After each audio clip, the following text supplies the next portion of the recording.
MCL, the word in your home.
Hello, good morning, and welcome to another wonderful edition of Good Morning, Abia, your one-stop breakfast show on MCL TV. I am Stella Wonder, and of course, we've lined up interesting topics today, so we urge you to sit glued to your television set. But I'm not seated here alone. Ruth Ohams is with me. Ruth, good morning. Good morning, Stella. Good morning, Abias. Welcome to your one-stop breakfast show on TV. Good morning, Abia.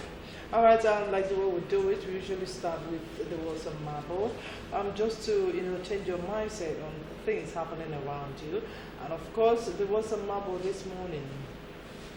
And words of marble this morning is coming from Albert Schweitzer, and he says, "Do something wonderful, people may imitate it. Do something wonderful, people may imitate it." Albert Schweitzer. Okay, just trying to tell you that do something for people to imitate you, and of course you don't need to do the wrong things. You need to keep doing the right thing, so that it's just equivalent to what we discussed yesterday. Still on what's a marble, trying to tell you to keep showing love, even to your perceived enemy. Okay, keep doing it, keep doing the right thing, so that those that do the wrong thing will try to imitate you and start doing the right thing. Yeah, keep doing something wonderful, others may imitate it. Most of the things people imitate these days, I'll use Nelson Mandela as an example. Though the odds were against him, though situations or the conditions weren't favorable for him, he kept pressing on. He was consistent, he was persistent, he was just hitting at it. And now everybody wants to associate themselves with Nelson Mandela. Most quotes have Nelson Mandela on it, and we have lots of people who are coming out to sacrifice their freedom, their lives, everything on the line, just because somebody did it. So keep doing what you're doing. People may not really understand why you are doing it. People may not really get the aim or the purpose behind it, but trust me, people are watching. People are watching. And nature has this way of just setting things in place, and you find them actually imitating you, or no, it's subconsciously. Yeah. You find them imitating you because they love what you do. There's something about what you're doing, consistency behind what you're doing. Also, if you're doing the right thing, keep doing it. And if you're doing the wrong thing, look at people around you and imitate them and try to do the right thing, so that it will make Nigeria a better place for us. So you still want to Ruth Ohams to give us the news, Ruth. Okay, welcome to the news, and now the details of the news. Vice President Professor Yemi Osinbajo has reiterated the federal government's commitment towards the eradication of polio in the country by working with relevant stakeholders to reach vulnerable children in hard-to-reach areas. Osinbajo gave the assurance on Thursday in Abuja when he received in-audience members of the Global Policy Group of the World Health Organization, led by Director General Dr. Tedros Ghebreyesus. The Vice President, who also said the focus of the President Muhammadu Buhari-led administration was on universal health coverage, urged the WHO to make Nigeria one of its priority nations. In her remarks, Dr. Mashidiso Moeti, WHO Regional Director for Africa, urged the federal government to transit the huge investments by donors and partners beyond polio eradication to saving lives and impacting positively on citizens' health. Earlier, the WHO's Director General stated that Nigeria had become a critical partner on the global stage because it drives health policy on the continent through the promotion of universal health coverage. And the Senate on Thursday suspended Senator Ovie Omo-Agege, APC Delta Central, for 19 legislative days. Senator Omo-Agege has also been asked to withdraw his suit against the Senate from the court. The Senate has also mandated the Parliamentary Support Group for President Muhammadu Buhari must be disbanded immediately. Decisions of the Senate were subsequent to the report of Senator Samuel Anyanwu, PDP Imo East-led Senator Committee on Ethics, Privileges and Public Petitions, which investigated the senator. Earlier, the committee had recommended that Senator Omo-Agege be suspended for 181 legislative days for dragging the upper chamber to court and to serve as a deterrent to others. But following pleas from Senate leader Senator Ahmed Lawan and Kabiru Marafa for leniency and in spirit of one family, Senate President Bukola Saraki reduced it to 90 legislative days. It will be recalled that the Senate had last month asked the committee to summon Senator Omo-Agege over his comments that the new amendment to the Electoral Act regarding election sequence in the 2019 general election was targeted at President Muhammadu Buhari. And Deputy Senate President, Senator Ike Ekweremadu, who presided then, referred the matter to the Senate Committee on Ethics, Privileges and Public Petitions to refer back to the Senate at plenary in 2 days. The decision of the Senate was sequel to a point of order raised by Senator Dino Melaye, APC Kogi West, who drew the attention of his colleagues to interview granted by Senator Omo-Agege that the lawmakers came up with such arrangement of voting process because of President Buhari.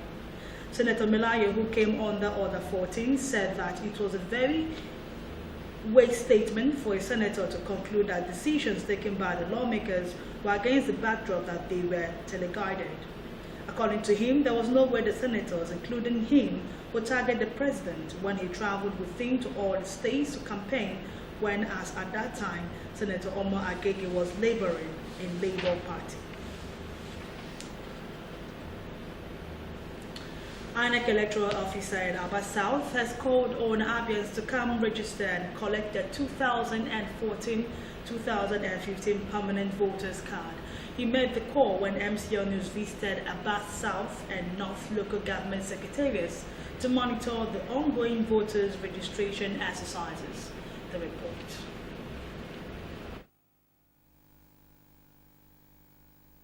The ongoing continuous voter registration exercise is progressing impressively, with already registered voters collecting their permanent voters card.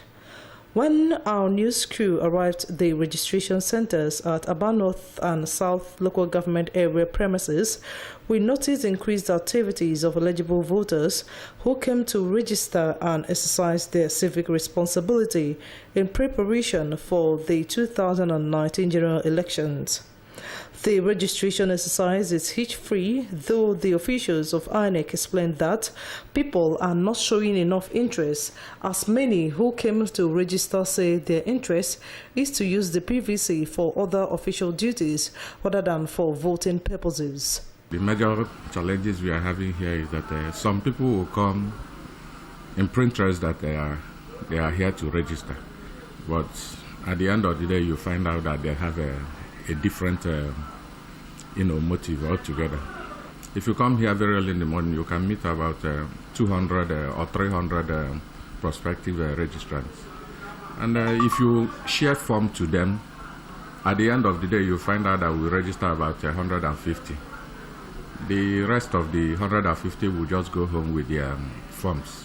Maybe out of impatience, probably they cannot wait. Every other person that comes will want him or herself to be attended to first. I'm here to get the PVC because I'm supposed to open an account and they're demanding for it. PVC is for voting actually, but The purpose I came for it now is just for the account opening. Sincerely, it's not really for me to vote. It's a bank issue actually. That is the reason why I had to come. That is the most important thing now, for now. Reacting to the allegation by some members of the public that INEC workers collect 1,000 naira before issuing the PVC card, the INEC electoral officer refuted the allegation, describing it as a false information spread by miscreants. It is a lie. It's only probably in Abia North, where they have the same office with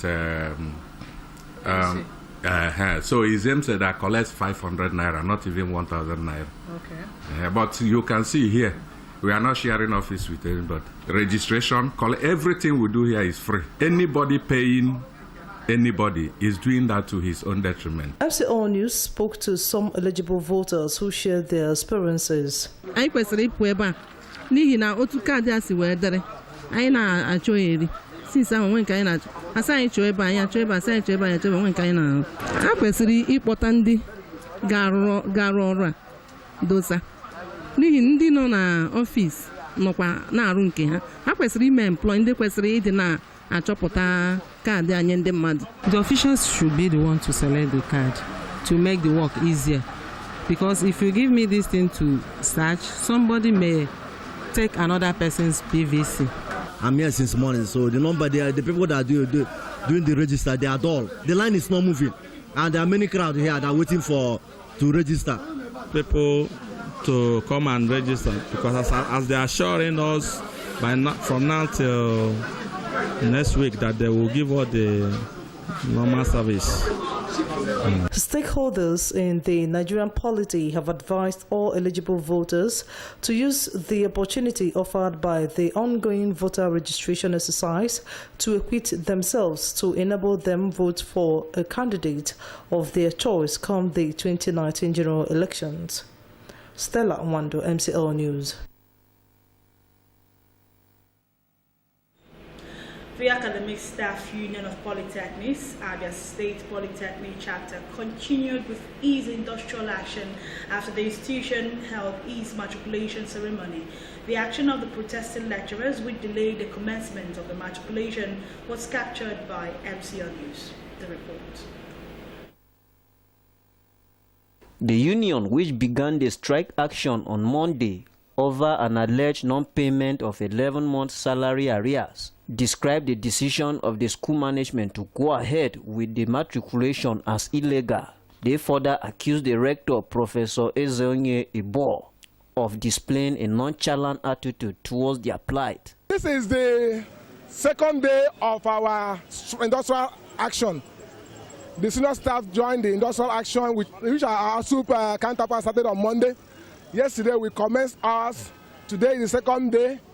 And incidentally, this is also the day that the rector of the Polytechnic decided to do the matriculation of the fresh students, despite the fact that the workers have declared industrial action. The Academic Staff Union of the Polytechnic is on industrial disharmony with the management. And you are still going ahead to run the matriculation, which is very illegitimate. We cannot be owed 11 months and we'll be dematriculating. So what they're doing here is a kangaroo exercise. As at the time MCL News was at the school premises, the matriculating students were filing out to proceed to the matriculation ground. However, effort by our correspondent to speak with the rector of the school, Professor Ezeonye Ibo, proved abortive as he was already on the queue proceeding to the matriculation venue. Some of the matriculating students spoke to MCL News. Today is a very happy day. As you can see, all students are smiling. We are all happy because this is what we have been waiting for. I must say that today is one of the happiest days in many of us in our lives that have not witnessed this kind of event before. From the look of things, it's like many lecturers, most of the lecturers, they are not happy. That is what I can say. And as well, most of our course reps, they are like the matric is not enough for most of our classmates. No, 6 p.m. they gave us this matriculation gown and they assure us that it's going to be held today. So that is why we are. The lecturers of the school are in a long-drawn battle with the management following several months of non-payment of salaries. Kekon Gabriel, MCL News. The traditional institution is an age-long revered institution which came into existence even before the advent of colonial rule. This displays the respect accorded to custodians of such institutions, the traditional rulers across the country. In this special report, Chibueze Ozems takes a look at the institution and the welfare of traditional rulers in Abia State. The report. Nigeria, and even during the colonial period, traditional rulers were saddled with the duty of maintaining law and order and administering justice in their various domains. This was the position in some of the ethnic groups that had well-established traditional institutions before the arrival of the Europeans. The Igbo were said to be republican in nature, and this accounted for the absence of a paramount ruler at the period of the country's history. Perhaps the lack of traditional rulers in Igbo land, unlike in the northern and western part of the country, may have given rise to the maxim Igbo Enweze. In modern times, traditional rulers do not wield enormous powers like in pre-colonial and colonial era. However, it is an unwritten law that traditional rulers are still charged with the duty of maintaining law and order in their various autonomous communities. This is why they are regarded as the chief security officers of their communities, though some of them reside in urban centers. Despite that some of the cultures and traditions are on the verge of extinction, the royal fathers were also regarded as the custodian of such cultural practices. In the past, traditional rulers were highly respected and honored by the people. It was not necessarily due to the amount of money they are paid by the government at the end of the month. It does appear that the reference was mainly as a result of the large size of the autonomous communities they are presiding over and caliber of persons occupying such offices. Before the restoration of constitutional democracy in 1999, Abia State, which was created in 1991, had few but vibrant autonomous communities. It can be said that the return of civil rule dealt a heavy blow to the traditional institution, especially in Abia State. For instance, Dojo's Okala administration that came on board in the state in 1999 embarked on creation of more autonomous communities. Today, the dust raised by that action, which some people describe as separatist states, is here to settle in some communities. For instance, the civilian government that ruled Anambra State from 1999 to 2009 resisted the pressure and temptation of creating more autonomous communities. They were able to retain the 177 autonomous communities that were bequeathed to them since the creation of the state in 1991. He was doing it for political reasons. Another thing is that he did it for malice. So he had a quarrel with one of the traditional rulers then. And the next thing he thought, he said, okay, I will divide your kingdom, thinking that it will remove anything from the traditional ruler. But he was equally disappointed. Proliferation of autonomous communities is for development and not for acrimony. By doing this, the government has succeeded in getting the grassroots people to take part in the administration. At the time of this report, Abia State has over 740 autonomous communities, with more people nursing the ambition of becoming Eze's. With this large number of people occupying the Eze stool, it is not surprising that it will affect the welfare of most royal fathers, especially those who are not well-to-do. An investigation by MCN News revealed that some traditional rulers in the state receive less than 20,000 naira as monthly allowance. The most affected are those in local governments with many autonomous communities. There is no gainsaying that this development has adversely affected the dignity accorded this once exalted office. What the traditional rulers, some of them are experiencing, is man-made. They made it up. Everybody, lack of unity. Everybody wants to be. Everybody, every kindred wanted to. That is why you see this kind of proliferation. How can you have a total number of over 700 autonomous communities? So that is why some of them receive peanuts today as their stipend. Like how much? Well, I wouldn't know, but some of them receive as less as 20,000 naira. Their remuneration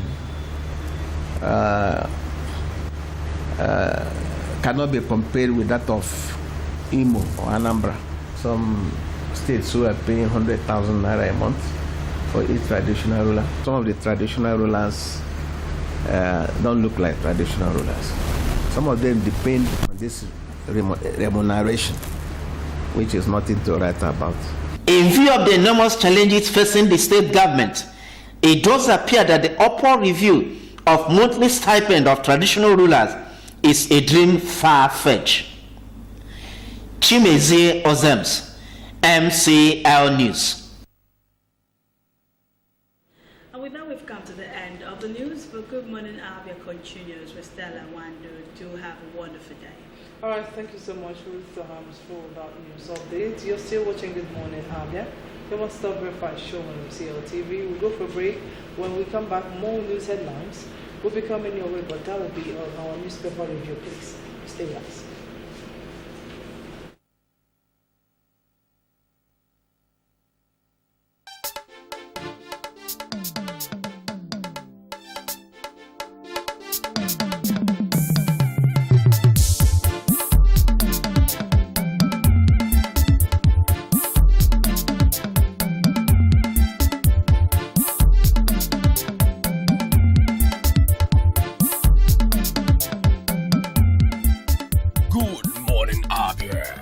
Stop breakfast show on TV.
What is that noise? It is Obezekwek.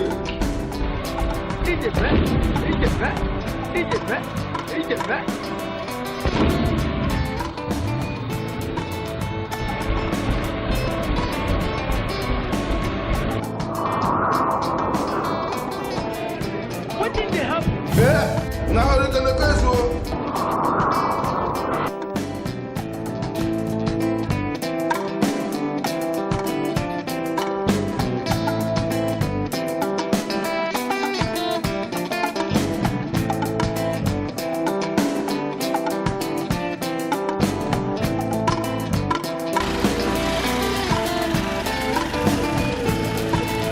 Okay, so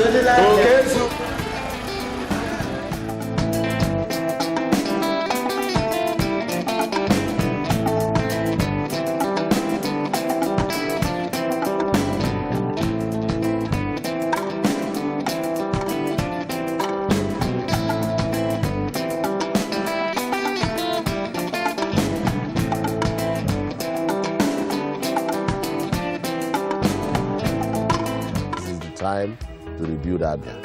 I urge you to set aside our differences so that together we can join hands and build the Abia of our dreams.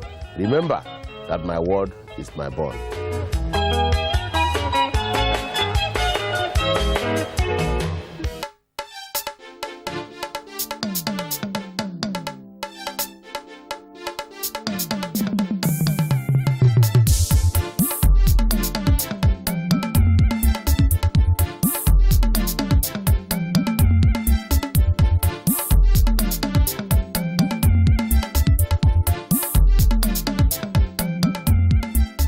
Good morning, Abia, your one-stop breakfast show on TV.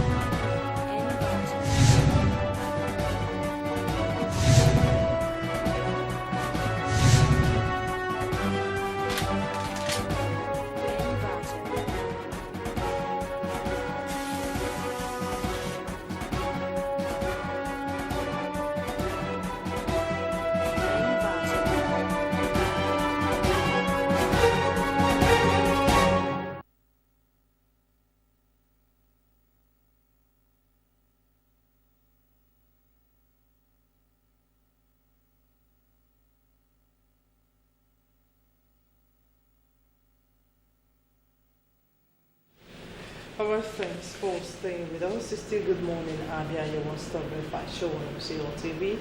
It is now time for us to tell you what the papers have been stored for us.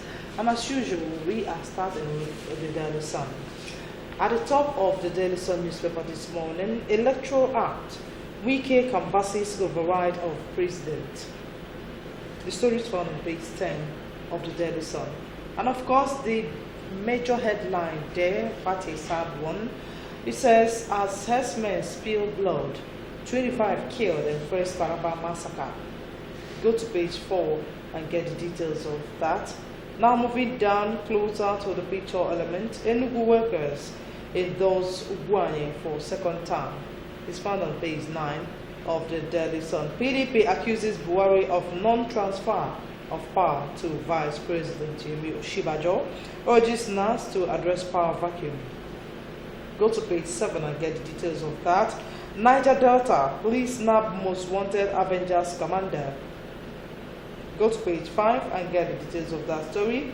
Moving down underneath the picture element, APC, fresh crisis looms over congresses and convention. Stories found on page 6 of the Daily Sun. Now straight up to the back page of the Daily Sun newspaper. Duro Onabule, it says, Obasanjo winning it for Buhari. The story is found on page 47. And on sports, Eagles soar high on FIFA ranking.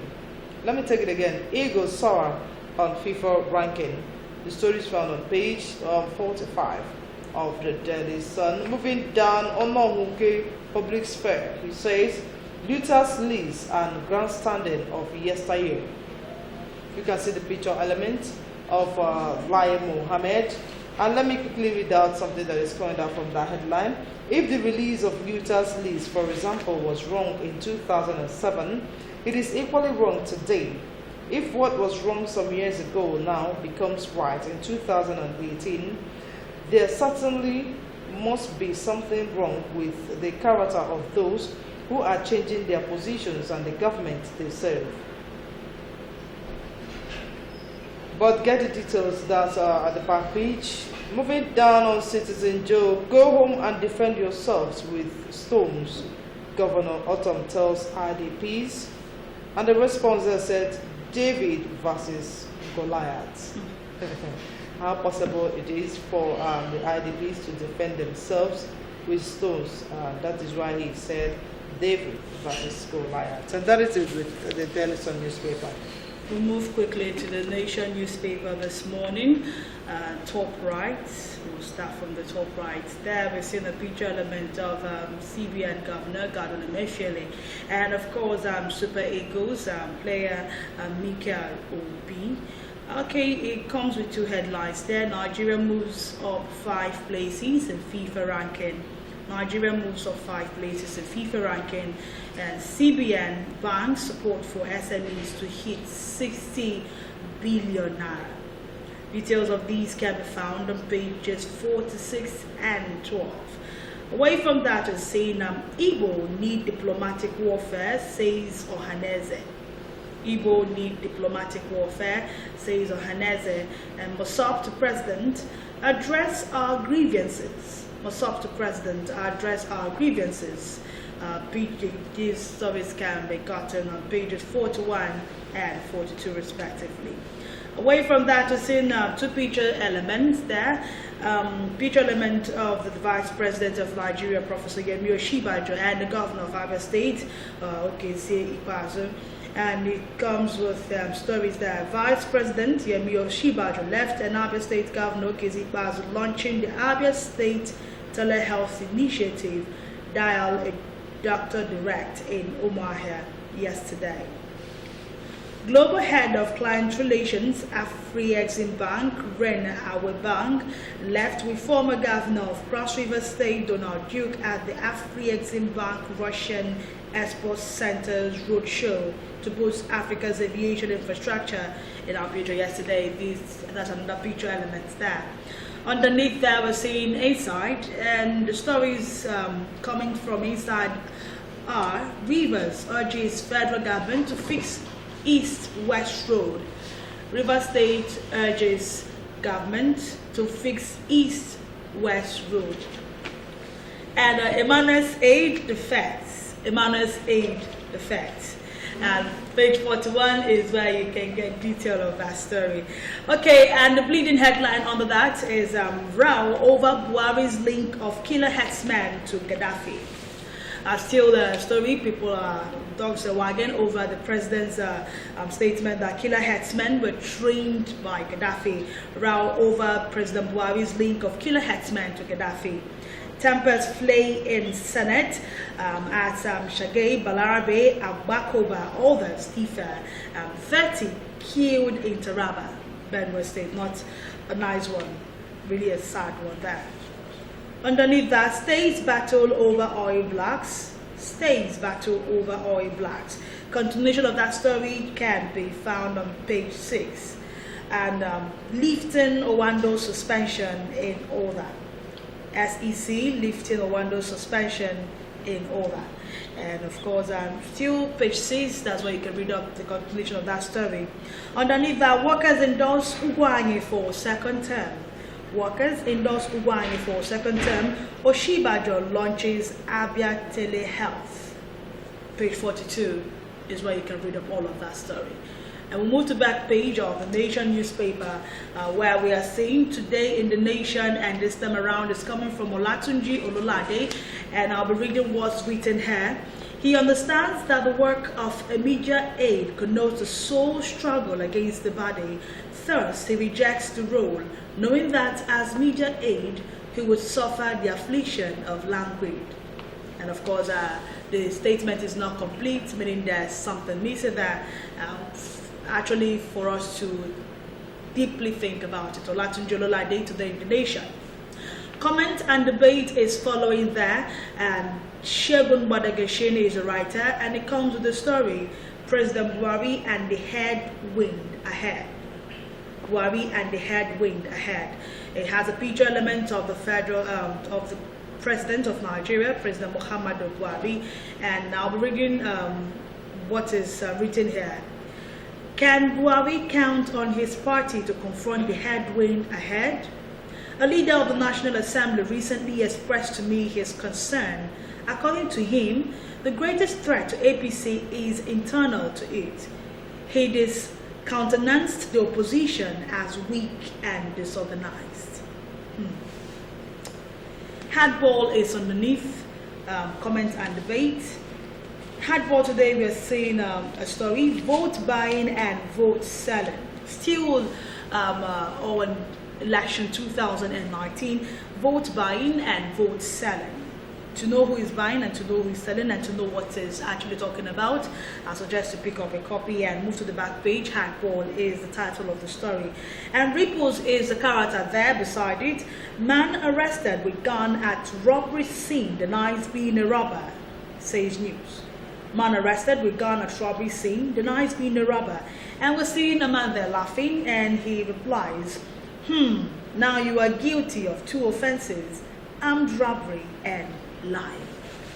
And that's all for the Nation newspaper.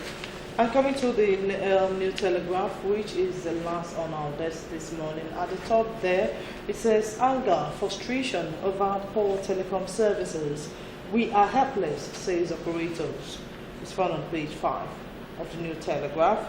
NAPTIP smashes Saudi Arabian cartel, rescues 11 women and 8 girls. Go to page 9 and get the details of that story. Moving down, police declares Senator Shehu Sani wanted for murder. Go to page 6 and get the details. Court jails magistrate over 50,000 naira bribe. It's found on page 35 of the New Telegraph. Graduate in prison in hospital over 400,000 naira bill. Complete the details of that story on page 17 of the New Telegraph. Nigerians express anger over alleged Randy lecturer. Go to page 8 and keep reading on that. Moving down, the major headline there this morning says bloodbath in Zamfara, Taraba and Benue. 92 killed, many injured, houses bombed. Uproar over Buhari's claim on herdsmen. Go to pages 2 and 8 and get the details of that story. Moving down beneath the picture element, Senator suspends pro-Buhari senator, disbands parliamentary support group. Your action is sub judice, says Omo Agege. The story is found on page 2 of the New Telegraph. And on health, heavy smartphone use raises anxiety and depression risk. It's found on page 7 of the New Telegraph. Straight up to the back page of the New Telegraph. At the back there, on marble, it says, there is no love without forgiveness, and there is no forgiveness without love. Now on sports, why Nigerian players are not in top clubs, says Amunike. Go to page 37 and get the details of what Amunike is actually trying to tell us on sports. Now moving down to the next one, it says manless and happy. Manless and happy is coming from Funke Ebomode on Adam's Apple. Then of course, being happy is very personal thing, and it really has nothing to do with anyone else. I will take it again. Being happy is a very personal thing, and it really has nothing to do with anyone else. I sincerely agree with you, but there is need for you to go to the back page of the New Telegraph and read more on that headline as it has to do with a relationship and marriages. And that is it with the newspaper review this morning. Ruth Perhams, I know you must have read out any headline that actually caught your fancy. I want us to briefly look into before we go into the discussion segment. Well, according to the Nation newspaper, which I read out this morning, is really a nice thing for Abia State telehealth that was launched yesterday, where you can dial a doctor directly and the doctor responds. It's really a nice one. I think Abia State is actually the first state to have launched that. Yeah. Really, really nice for the governor to put Abia on the map again, on the global map. People will know that we are really gospel state and we are first. You know, when you're reciting the 6 states and capital, you start with Abia first. So yeah. Abia should be first. Yeah, it's God's own state. Really a nice one. I must commend the governor and of course the commissioner, the health commissioners, and those who actually put in place this. It's a nice one. And you know, watching it on TV yesterday, and somebody screamed, "Is this really Abia?" Yeah, it's Abia. It's Abia State, and these are the things we should actually be hearing and talking about every day, because we are tired of too many bad news, killings, especially this one, Taraba, and New Telegraph is saying 92 killed. Sun is saying 25 killed. Wild Nation is saying 30. 30 killed. So the numbers are not really consistent. But we hope by today. The killings and insecurity. And insecurity. And you know another thing about the stories are all connected. The president is actually round over Buhari's link of killer herdsmen to Gaddafi. Just like we said yesterday, Buhari linking the killings to late Gaddafi. People have come out to say, is he confused? What exactly is he saying? Does it really mean that the president doesn't have any solution to the killings? Maybe. We should ask him. I think it's high time we asked him what How his did plan. he get this information? We begin to ask ourselves. If the president is able to get this kind of information, he should be able to come up with something. A solution to it. To stop the killings. Coming to Abia State and what is happening in Abia State, sincerely, we'll have to give it kudos to the governor of Abia State, Governor Kezi Pazo. The things he's actually doing in Abia State are so marvelous. It's something that there's something I watch on telly. Somebody coming into Abia State, just like we watched yesterday on AIT, where somebody said, "Is this really Abia State?" Sure, it is Abia State, and this is the kind of news we want to be hearing. You should be hearing, okay? All over good the governance, country. giving the people what they actually want, knowing what to do to make the people you govern feel happy, feel secure. Even if you come to Abia State right now, the security situation in Abia State is not calm. You move around, you go in the night, you no longer hear the news of kidnapping or something. Okay, so this is kind of news we need to be hearing, not killings in all the states.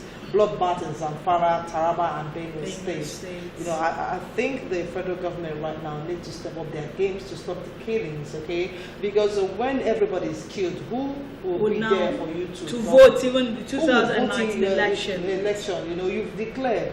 When people are killed, who will want to vote for you? When the people are not secured, who will want to come out that day to vote for you? So you begin to ask yourself what is actually happening in the country. But sincerely, the present administration has failed Nigeria. Their response to situations and issues is not really encouraging. It's not. We are still talking about, if we're putting Lassa fever, the death toll is rising. The death toll is really rising. What is the federal government doing about the situations in the country?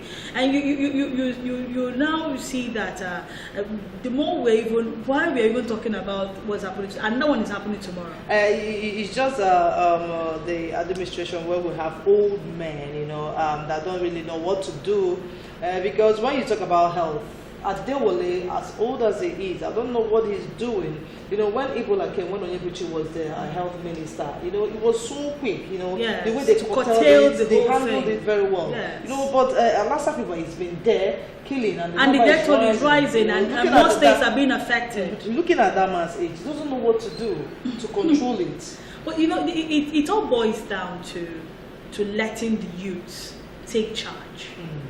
It all boils down to letting the youth take charge. Someone said, but it's so unfortunate that even most youths don't even believe in themselves. I have to say this. You ask a youth, they reduce themselves. Reduce themselves because they feel they're not experienced. They are thugs, and what they are good for is on election day go and serve as assassins and front bouncers and all that. After the election, they will just give them peanuts.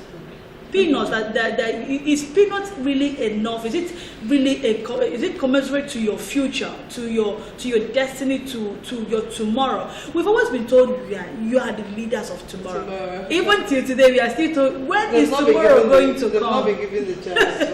No, they've not really. They've not been given. The youth themselves, are they ready? Most youths these days prefer just social media. Social media and they rant and they shout and they curse, they abuse. Go into some businesses that will just give them hit money, quick and sharp money. But they've not really actually sat themselves down. Do most of them even know the history of Nigeria? Let's ask. So you see, majority of them also can rehearse the national anthem and even the pledge. Even ask them who was. Even ask them who Nnamdi Azikiwe was. They was just, but really it's really appalling. And you're not asking. Are these the people who want to really not too young to run bill? You know, yeah, somebody actually said. We're not saying that there are no, there are. Just a few. But what are the youths really doing? Well, another thing is that the old people see the youth as inexperienced. So they feel the youth. IBB said it. It's not. He said that the youth are not experienced to run the country. And and most youths are really giving in to these things. They are distracted by mundane things. They are distracted by things they should not be. Meanwhile, the youth should actually be gearing up to take over the wheel of leadership from these people. Just like it's been done in homes, where if a man is in the age of 70, 80, he hands over to his children. The son, where the son will even control the empire. And what we see in Nigeria is men of 90 years. 80 years, 70. Still pioneering. Somebody said somebody even said the U.S. president is in his 70s. Anyway, we just pray, the Fulani herdsmen keep hitting and killing people. I think the present administration needs to do something to step up their game. And why is it that we've not heard anything from the IGP? Why is it that he hasn't come out to tell us why he has found it so difficult to, curtail these killings, to stop it entirely? How can we be getting this number of people killed in Nigeria? 25, 92, 30.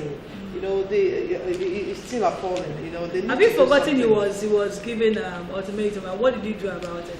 Until date, nothing has been done to him. Till date, nothing has been done. I mean, you being insubordinate. I know in the military, in force, you're not insubordinate to authority. But we are seeing a man who actually was given ultimatum, who was summoned. He never went for it, and nothing was done. So what do you expect? Even when the president came out to say that the IGP disobeyed him, he didn't, come back to him to give him reports. What was done? Nothing. What do you expect? The killings will soar, and Gaddafi will still be accused. Okay, that is it. I will urge you to go to the nearest vendor immediately after the program to get any of the papers to buy and read more of the headlines that we just read out to you this morning. Meanwhile, you're still watching Good Morning, Abia, your one-stop breakfast show on MCL TV. We'll go for a break. When we come back, the program will continue. Please, stay with us.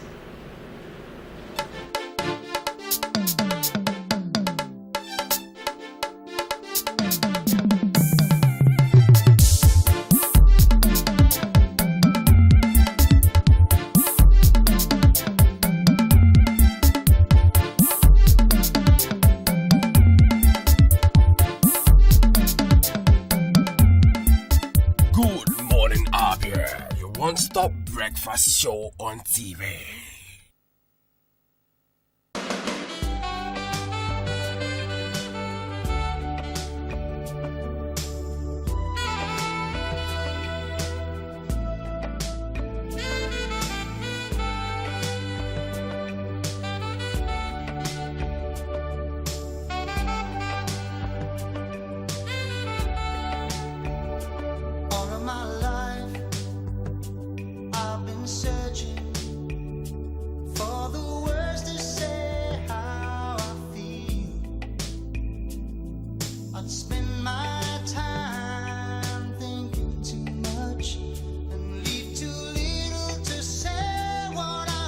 For inquiries and booking, contact Address Hotel and Suites at number 18 Opobo Road, Obo Hill, Aba. Telephone 081 000 00895 or 081 000 00896. Address, the pride of hospitality and tourism.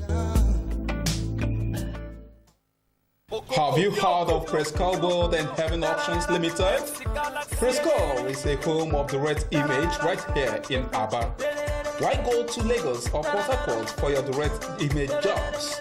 Come to Prescal World and Heaven's Auctions located at number 145 Azikwe Road, Abia for perfect cover page, journals, magazines, brochures, and flyers.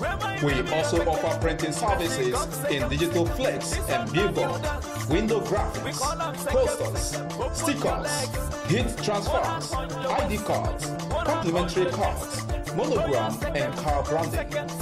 Heaven Auctions offer you entertainment services like event management, ambulance services with well-dignified undertakers.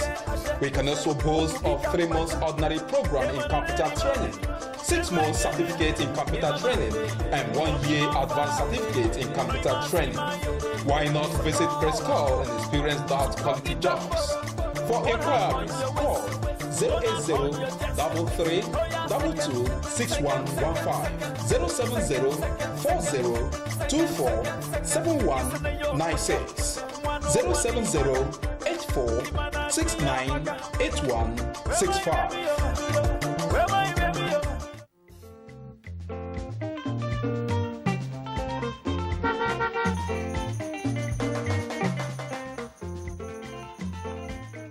Do not deface Abia State with posters.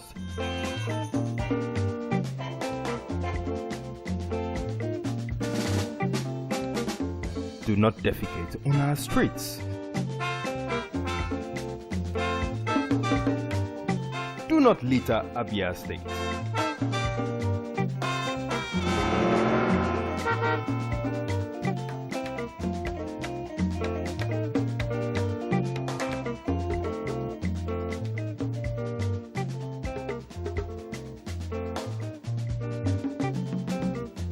My brothers,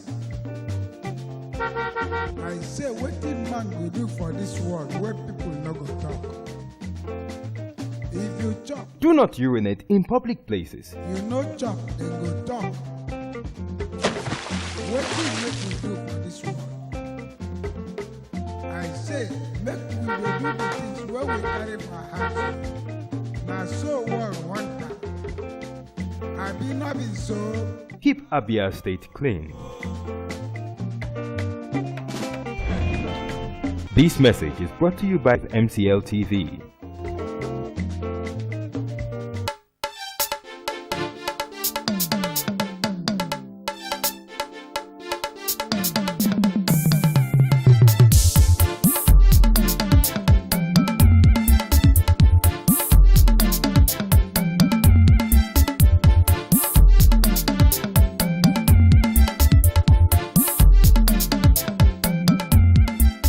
Good morning, Abia. Your one-stop breakfast show on TV.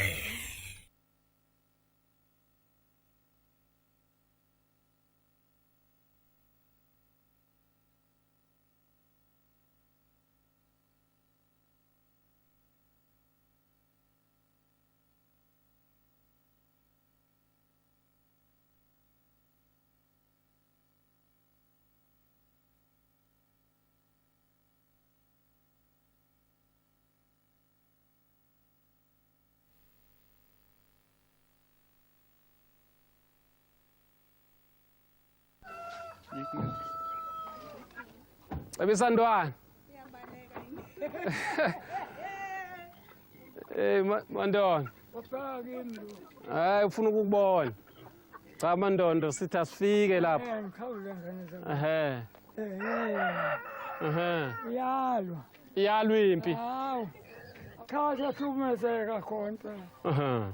Siyahlukumezeka. Hayi wathi abalungu abafuni ukuba basuke basinike indawo. Siyokwenza njani soshonaphi mase sisuka pha. Asilungisela uhluphayo. Akushongo kahlale asicindezele na. Imaphi kanti thina amalungelo ngoba kwathiwa umuntu unamalungelo. Hayi imaphi kawethu. Hey. Hayi.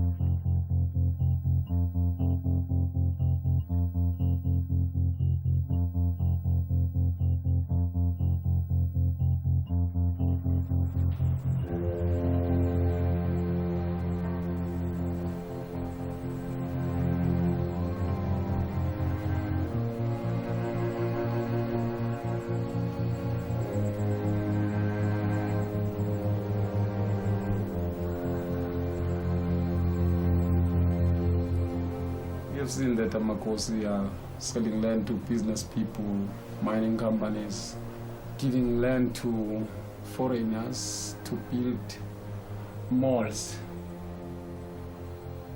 We are trying to show not only the chief, even the king, that we are the landowners here. We are going to challenge it. Our land right, sometimes it is not written properly in the law, but we know that traditionally we have a land right. We know that.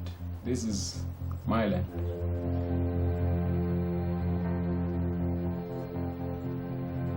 Njengoba sihamba lapha nje ngiyonikhombisa ithuna lika baba wami. Wakubaba washo amazwi wathi unethemba lokuthi ngoba yena usezokufa ngizoqhubeka ngizabalazela ukuthi lingambiwe ithuna lakhe. Kusho ukuthi ngamanye amazwi imayini ingangeni lapha bese eyaphazanyiswa lapha azolala khona. Ithuna lakhe ubaba wami leli. Lokho kunginikeza amandla emzabalazweni.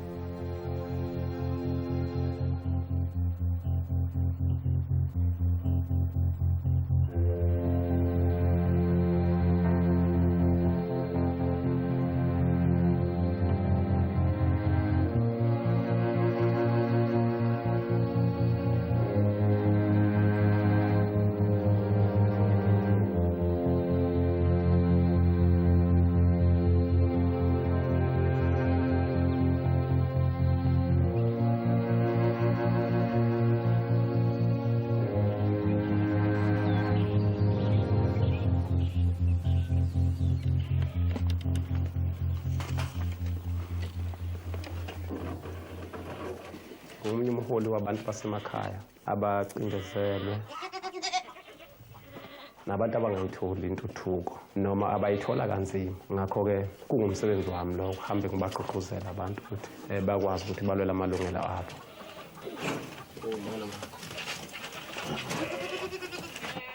Lapha emakhasaneni njengoba umlando wakho ukhomba ukuthi iningi labantu abakhela basuswa emaplazini amabhunu ngale basebezobekwa lapha-ke endaweni ekwakuthathwa ngokuthi zimbi kakhulu. Ngesikhathi-ke sikahulumeni sekungena uhulumeni wentando yeningi kwase kuthiwa bafaka ama-claim-ke base beyakwenza lokho ngo-1998. Kodwa-ke kuze kube manje abakawutholi umhlaba wabo. Sekuthi-ke manje 2011 sekubonakala sekufika abantu bemba, abantu bemayini. Kwase kuba nalokho-ke kubantu ngoba kungakhulunyiwe nabo basebebona abantu ukuthi uma sekumbiwa kanje kwenzakalani, base betshelwa-ke omunye walaba babemba singathi ama-geologist babizwa kanjalo. Wathi hayi kunomcebo lapha phansi mina nonke nizosuswa.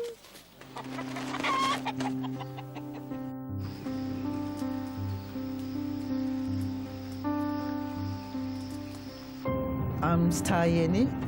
I'm a researcher at the Land and Accountability Research Center.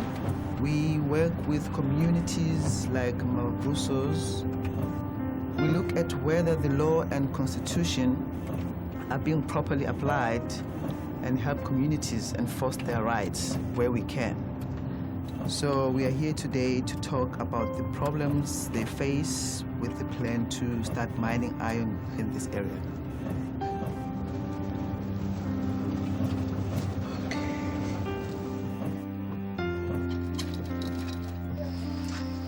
Nazi futhi lezi imbuzi.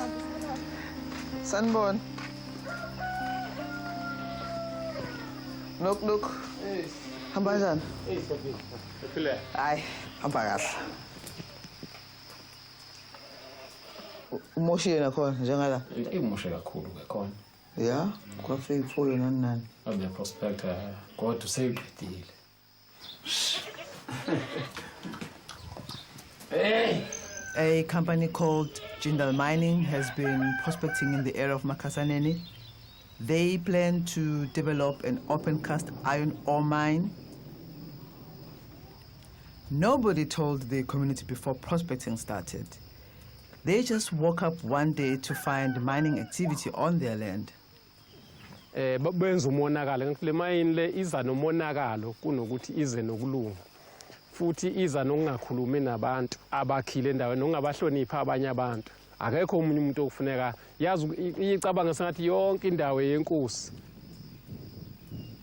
nalapha kwaZulu yafika khona bahamba eduzane kwamathuna khona ngaphandle ukukhuluma nabantu umphakathi wawusuyimisa ke amathuna lawa nje uma nibheka nje nibona sabe sisiphoqa ukuthi ayakhe lolu donga uze kuvimba ukudilika ngomonakala basibe udalile ya iyo-ke le isite ababedrilla kuyona le ndawo le yonke le ndawo yalomuzi wakwaZulu ukuthi batholani kasazi. 20 years since adopting the new constitution, there is still no law to secure tenure rights in communal areas. There is the Interim Protection of Informal Land Rights Act, which is also known as IPIRA, which says no one may be deprived of an informal right without their consent. Minjanathi? Siyaphila. Sasitha sikubone. Most people don't even know it exists. So when mines want to come onto land in rural areas, they go to the traditional leaders, who usually say they have the right to say yes or no.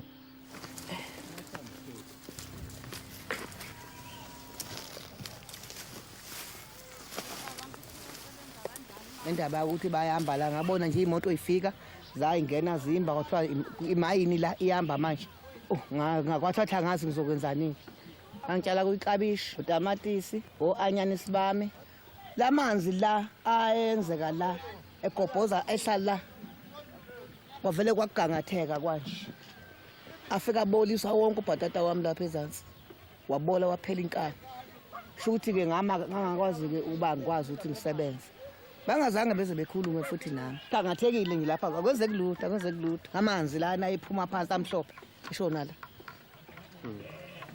akukho okunye abantu abanye ney'ngane ey'ngenabazali ey'la ekhaya ezabafana ziwu-10 ezamantombazane ziwu-4. Ubani wayifaka ucingo lolo wena? Ucingo lwafakwa emayini lifakela ukuthi kuphoseka iy'nkomo la ney'nkomo y'phuza lamanzi la ney'mbuzi ziphuza lamanzi zifa. Ethi mina anti yabona le nsimi isiyonakele nomphelo ngeke isaphinde ibe yinsimi. Sekuzindonga manje. Hayi ngiphathekile kahle. Uyona nto engicabanga ukuthi isasihlalise kabi kulezi insuku. Ngiyathanda malungu ukuthi sonke nje sikhulume ngokukhululeka ngesimo esibhekene naso la emakhasaneni ngodaba lwemayini noma eyenza ukuthi kube ngathi singabantu abaphikisana nentuthuko. Ufika kwemayini lapha emakhasaneni ayifikanga kahle. Abantu babonakala sebeme emagumeni sekumi imoto engaziwa. Kwayilo wabuza komunye ukuthi lezi moto zenzani. Sebehamba bemba emaxhaphozini sebehamba bemba emathuneni abantu bemba abantu. Akukho thina abasikhombise khona sebekutholile. Asixoxiswa, asitshelwa, asazi lutho. Sasuswa endaweni ezinhle zabazali bethu. Sashushumbisa sazobekwa la engwaduleni. Nakho ke sesithela lapha engwaduleni sekukuhle, sesijwayele sekuyindawo yethu.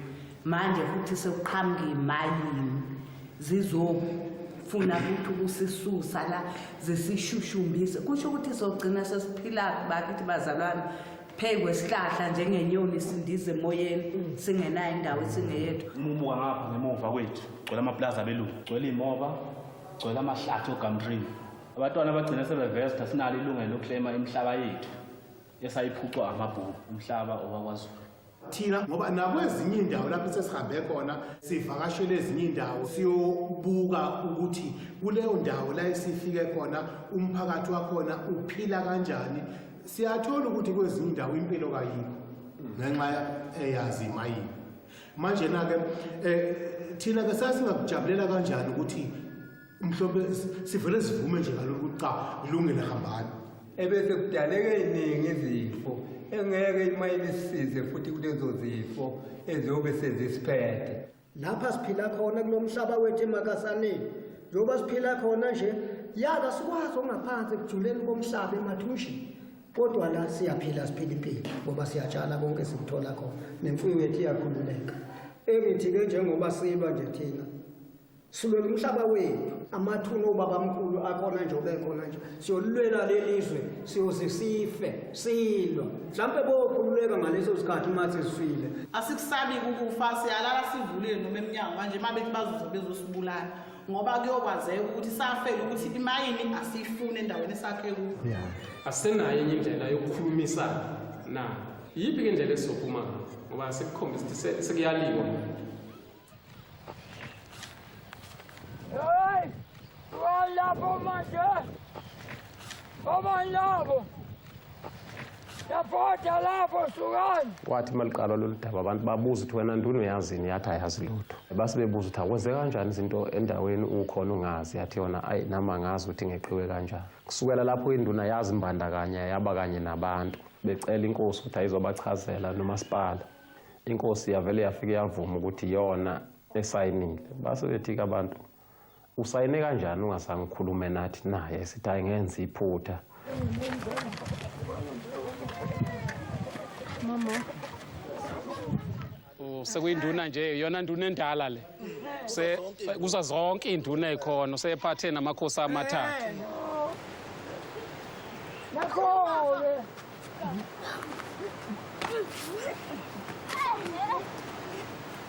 angithi uyazi ukuthi ummeli wethu lo manje ngibheke yena manje asekho omnye ngimbhekile balelile inkampani le mayini ufuna nje imvume yokuthi abone ukuthi ibiza lapha izokumba nje yayiyitholile imvume ekhulumeni siyabonga manje siyabonga-ke siyambonga uNkulunkulu onenzile engathi anganihlenga uNkulunkulu nasendleleni ningaphazanyiswa lutho nibe ningikhumbule hawu hleli lapho kule ndawo uzufisa ukufa mose ubona izinto ezazikade ingekho ubona ukuthi ngabe kungcono ukuthi wahadlula emhlabeni.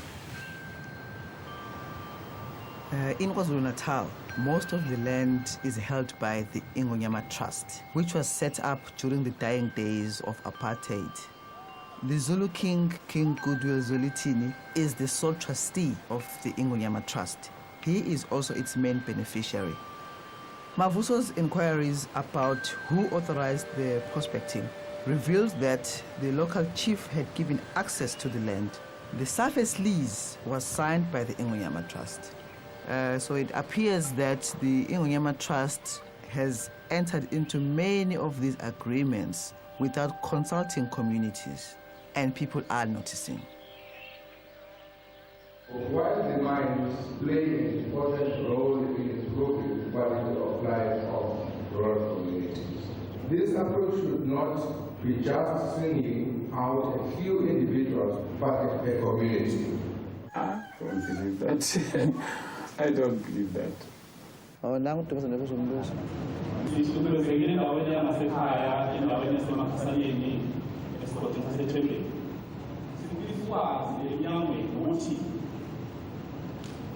phakathi komkhaya nabaholo benkosi obani asebesebelele njengesizwe ubuhlungu uyazwela asazi ukuthi awuthini siyocela amakhosi esizwe cela umnyango ukuthi sivikele yaphela kaphaniya liyahamba singayi ngiyabonga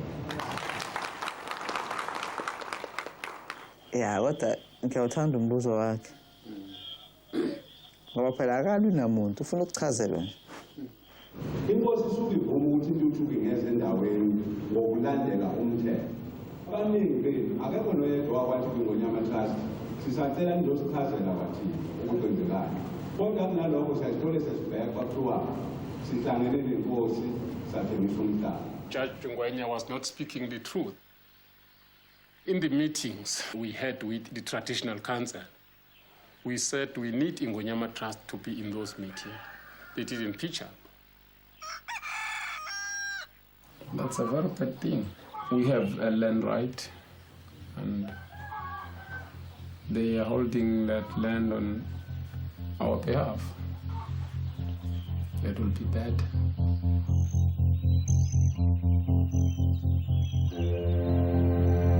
We almost didn't make it here because we had planned to arrive last Monday. And as we were getting ready, Mavuso contacted us and told us that an article has appeared in the newspaper Bayede saying that he is a spy for the Boers, and people were calling him and urging him to be cautious because there's a plan to kill him.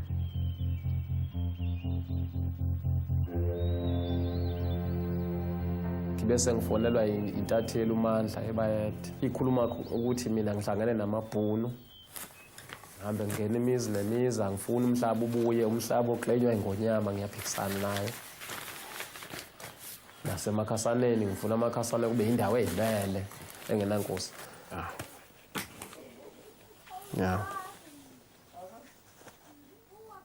ya yilo leli phepha ke elibhale ukuthi ngisemkhankasweni wokunyundela ingonyama trust ubuvukela isilo chitha isicelo saso sokubuyiswa komhlaba ngezinye zezinto nje ngiphathe kabi bonke nabo ke ibona abagovuza umphakathi ukuthi uvukele mina hayi ukuthi mina ngigovuza umphakathi njalo. The journalist who wrote the story about Mavuso in Bayede is a member of the Zulu royal family.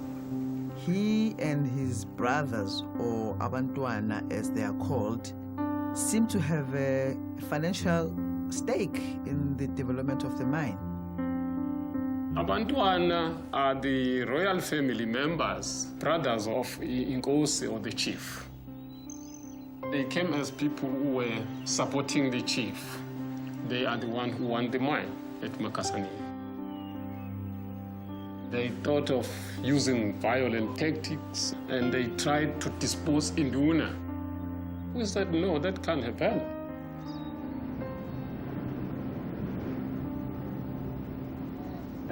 Ngisoke nami ngibe nezinsukwana ngingekho ngoba nami ngidukisa umkhondo. Ngoba sebeyalo abantwana phela sebefuna ukusibulala. Manje ke nami sengidukisa umkhondo kodwa zodwa nengiqhamuka sihlela imhlangano sixoxe sibone ukuthi siya indlela iya kanjani phambili. Bayakusongela undodakazi bayamsongela nami bayangisongela. Angazi ke mandondo noma impela iyona indlela lesesicabanga ukuhamba ngayo asisenayo enye. Nami sengibuye ngiphile ngokucasha ngoba kube ngathi yimi ngilale njengonogwaja.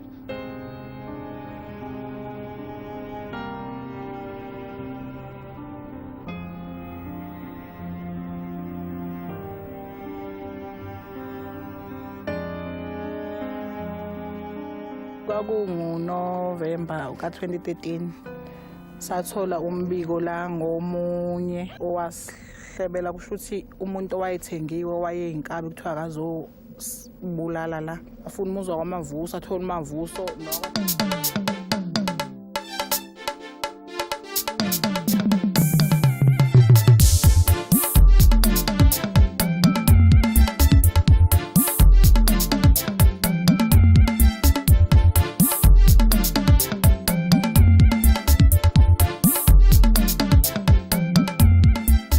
Good morning, Abia, your one-stop breakfast show on TV.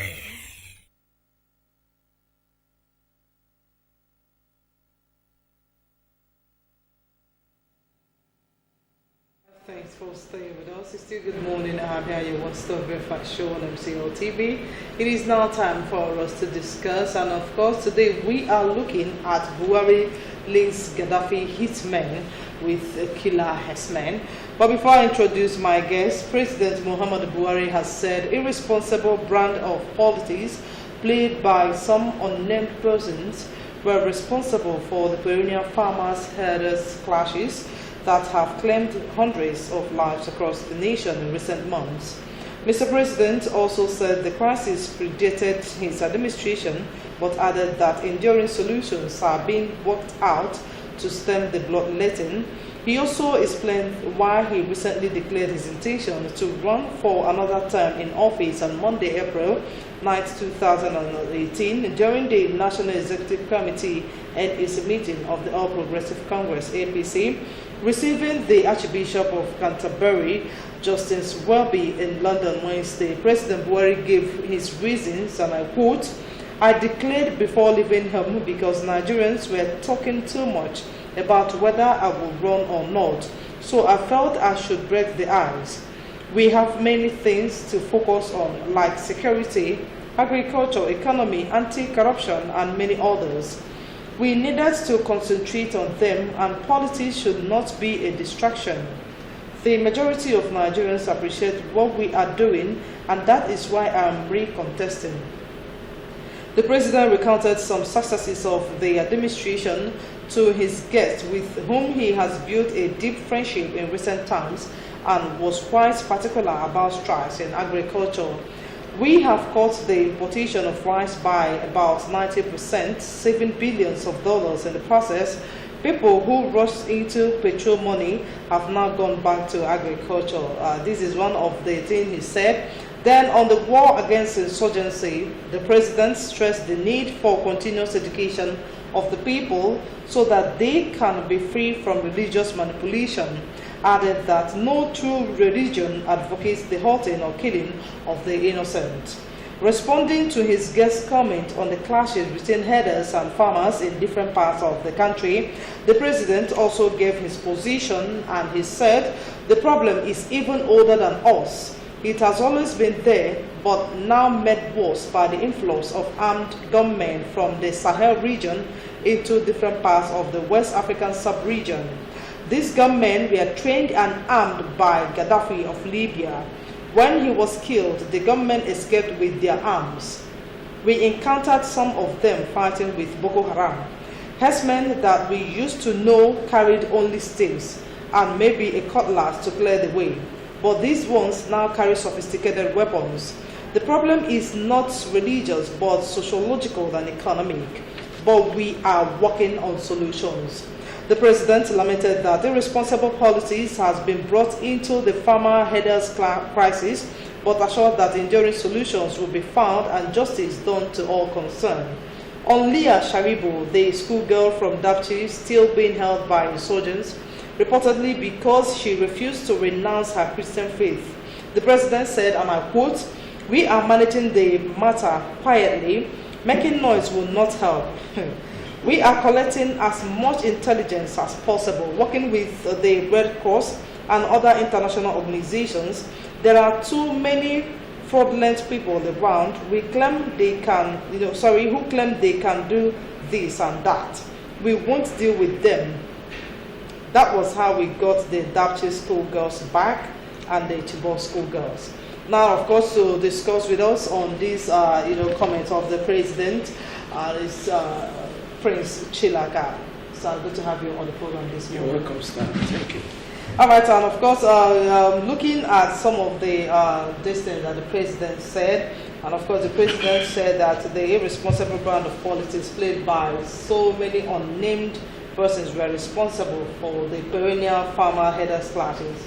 What do you make out of this, statement by the president? Yeah, let me put myself in the shoes of the president, right? I wouldn't expect him to claim holistically that the killers are henchmen. Hence, you have already seen the danger, the uproar, the situation it is going to put him politically and societally. I still pledge him to be defensive. Okay. Actually. But that notwithstanding, I am still putting it to him that I know he is not too sure of what he is saying. Why did you say that he is not too sure? Yes, hence, he is the commander-in-chief, security-wise, of this particular country. We have immigration, which particularly are stationed to know when migrants come into this country from onlook and cleaning of the borders, and up till now, they have not been identified through the immigration or even the custom portals. He is not the appropriate person to tell us that these are trained Libyan force. Hence, he has never been proclaimed or declared before now. I know he is not sure of what he is saying. Okay. He is only trying to be defensive.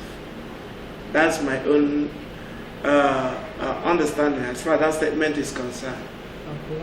Okay, now the president also said that enduring solutions are being worked out to stem the blood-laden herdsmen. As a Nigerian, how will you react to this statement? Looking at his body movement and, of course, the killings that are still ongoing. Yeah, I know. I think by the dint of little education and the experience societally, I know security issues are very dicey and at times could be very difficult to handle. It's not as if the government have done nothing before now or are doing nothing even as it stands now. But the truth is, how is those experiments yielding to results? They may be failing and they will still be trying more.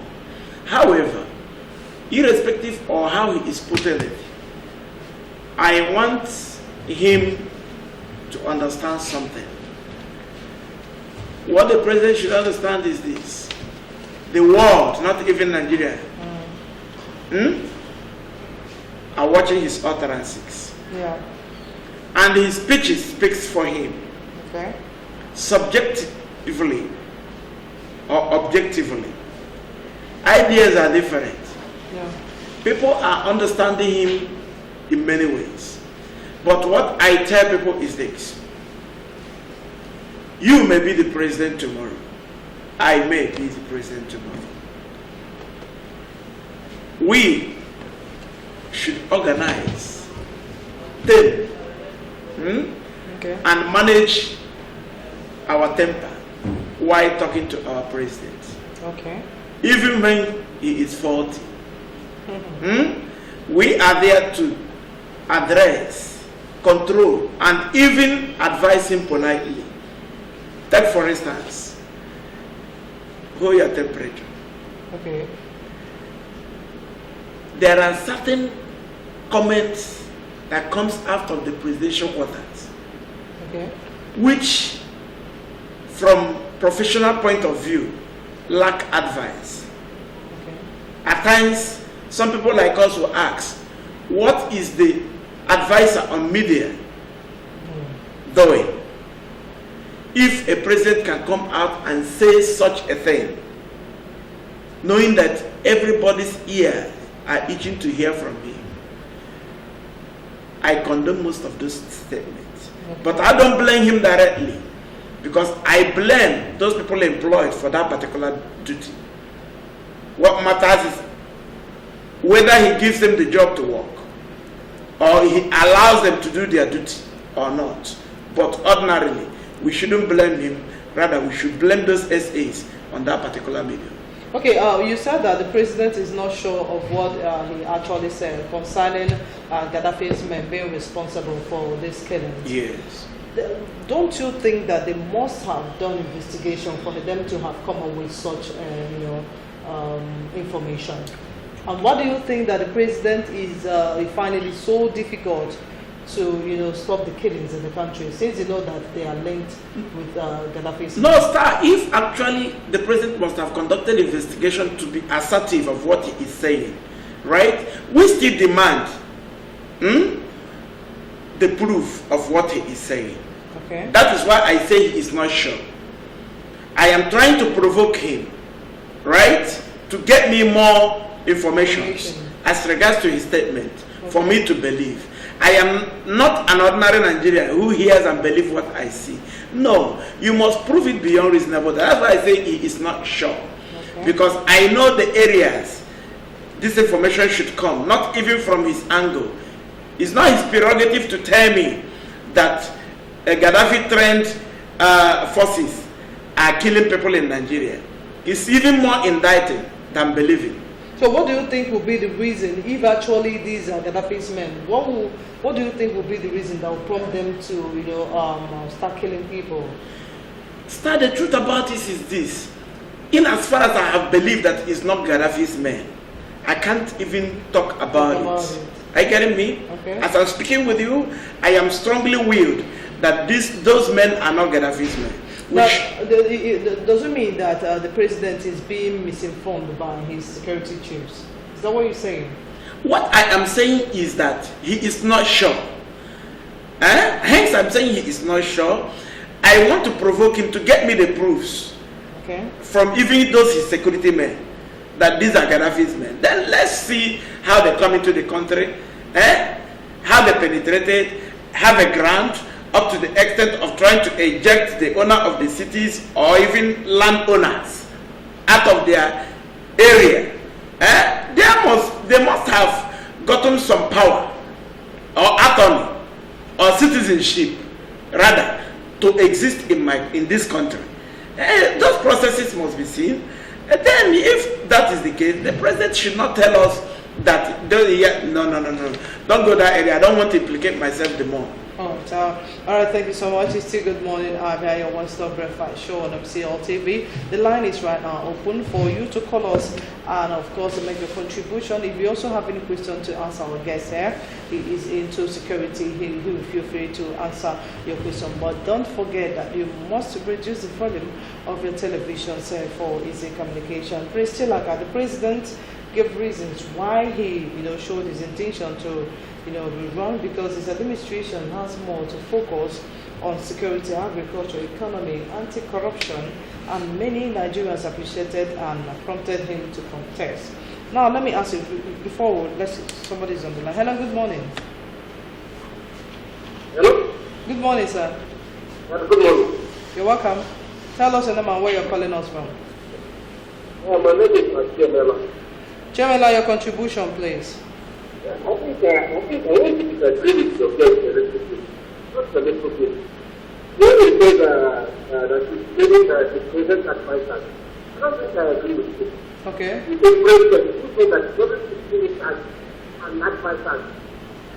So when it will happen, why in appointing the ministers and advisor, not attitude, not the state, not the law. An appointing the ministers is the time. People there. People I think people make them accountable and not advisors. I don't believe that advisor. So the problem is to be accountable for whatever that comes and not advisors. Yeah. Accountable. First, the law. And the government is very much. I am just saying that the president will not protect anyone otherwise. All right, thank you so much, Chairman. You heard what Chairman said. I want to Yes. No, what he's saying is everybody is entitled to his own opinion, right? But the truth about it is this. I am actually not defending the president, right, for making that statement. Rather, why I use that statement is this. If the president should be adherent or responsibly respectful to his advisors, he should bring or throw up opinions before them, for them to guide him before speaking out to the public. So that is why I say that the essence of paying those advisors, why making these sporadic and at times unsensible statements publicly, indict them. I now have to give the blame to the advisors if actually they are working, right? But from what I'm saying, like Dosha, is a personal discussion. The president might not even deem it very fit to take advice from the advisors. Okay. They may be there, just parochially or monumentally. Okay. Now, tell us, the president gave reasons why he showed his intention to rerun again, because his administration has more to focus on security, agriculture, economy, anti-corruption, and many. Let's see who's on the line before we complete that. Hello, good morning. Reduce the volume of a television set, sir. Good morning, sir. We can hear you. Your name and where you're calling us from. Hello? Peter, reduce the volume of a television set, please. I've done that. All right, go ahead with your contribution, please. Yeah. I want to say that the president is not this president. That's the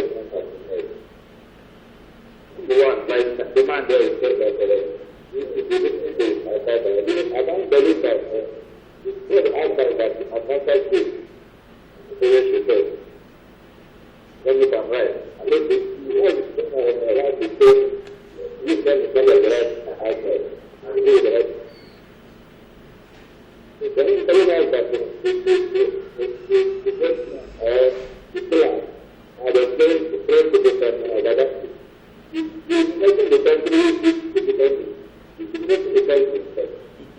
He's taking himself, he thinks not doing well, that's it. He look at this particular area, not telling him, but let him. He don't have a business, not just advisor. He doesn't have the advisor. He's the president of the Senate. He doesn't have an advisor. Exactly. Okay, all right. Thank you so very much. React quickly. No, the truth about it is just like I said initially. Strikes him more about that particular group being trained by Gaddafi. It's more indicting. Are you getting me? So that is why it is not a palatable statement publicly, honestly speaking. And I wouldn't want to expand more on that particular area. It may be more involving security-wise, because definitely you can't just wake up in the morning and tell us that people who are killing us are Gaddafi-trained men. Then which way did they come in? Through road, sea, or air? We have borders taken care of by the military of Nigeria. We have seaways by naval people. We have air force. Are you getting me? There is no way they can come into this country without a thorough negotiation of the officiation of this country. That means that if they are Gaddafi men, if I should continue, he brought them in. Because they cannot come here by vision or magic, being fully armed to the extent of killing our people. No, it's more indicting stuff. Please, don't go further there. I wouldn't want to react to that because I know what it means. Okay. Now the president given reasons why he showed his intention to run for 2019, and of course he said that he has more to focus on security, agriculture, economy, and anti-corruption. And many Nigerians appreciated and prompted him to contest again. Are you one of those Nigerians who also want the president to continue from your candidates from 2019? Like I normally say earlier, when it comes to the issues of politics or general statement, I am either partisan, political, or very personal. There is no man on earth who wishes himself death or doom.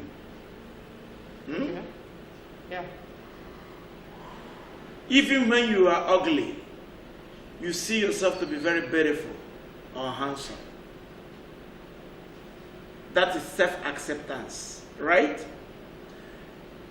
Buhari, as a president, by his personal opinion, believe he is doing well.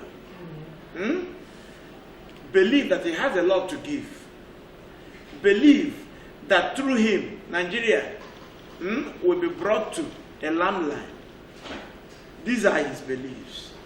And I think what will speak for him is very contested. Are you getting me? Yeah.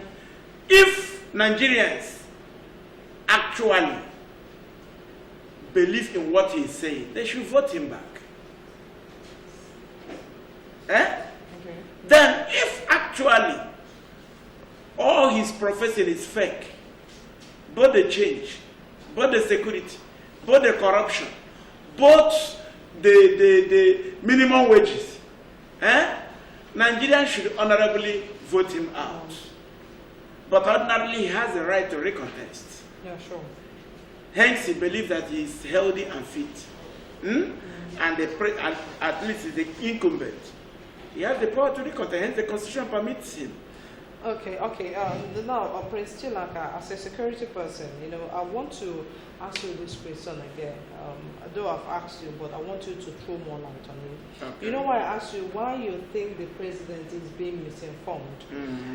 They've been misinformed by his security chief, knowing fully well that the leaders of cattle breeders,